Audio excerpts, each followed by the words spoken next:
श्रीपादराजम शरणम प्रपद्ये श्री स्वामी समर्थ श्री गुरुदेव दत्त।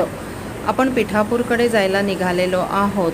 पिठापूरकडे जाण्यासाठी आपल्याला पुण्याहून लोकमान्य टिळक टर्मिनसवरून विशाखापट्टणम एक्सप्रेस ही सकाळी 10 वाजता निघणारी रोज असते ही ट्रेन मिळते। ती ट्रेन दुसऱ्या दिवशी सकाळी 7:30ला पिठापूरला पोहोचते। पिठापूरला ह्याचा स्टॉप आहे। ह्याशिवाय कोणार्क एक्सप्रेससुद्धा आहे, ती संध्याकाळी 6 वाजता निघते आणि दुसऱ्या दिवशी 12 वाजता पिठापूरला पोहोचते।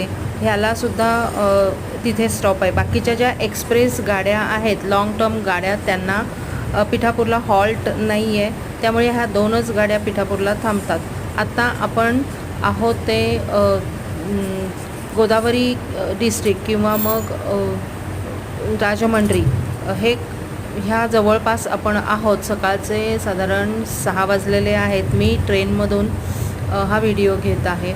तर आता लवकरच आपण राजमंड्री गोदावरी नदी बघणार आहोत। अतिशय पवित्र असलेली ही नदी, या नदीकाठीच राजमंड्री नावाचं मोठी सिटी आहे।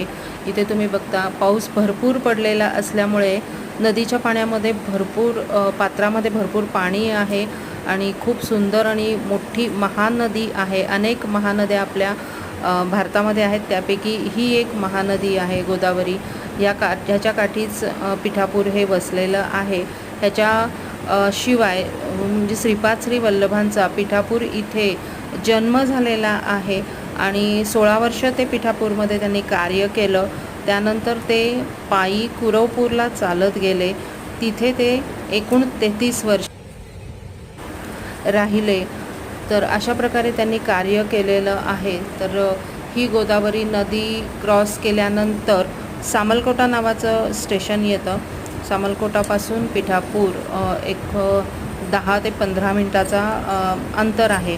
तर पूर्वी गाडी पिठापूरला थांबत नव्हती, सामलकोट्यालाच उतरून मग पिठापूरला दुसरे एखादं बस किंवा असं दुसरं ट्रॅव्हल्स काहीतरी करावं लागायचं। पण आता काही जणांच्या विनंतीमुळे गाडी पिठापूरलासुद्धा हॉल्ट घेते। बराच मॉब जो आहे महाराष्ट्रातून येणारा, बरेच लोक पिठापूरला येतात। उद्या गुरुपौर्णिमा आहे, त्यानिमित्ताने मी सुद्धा आज इथे पिठापूरमध्ये आलेली आहे।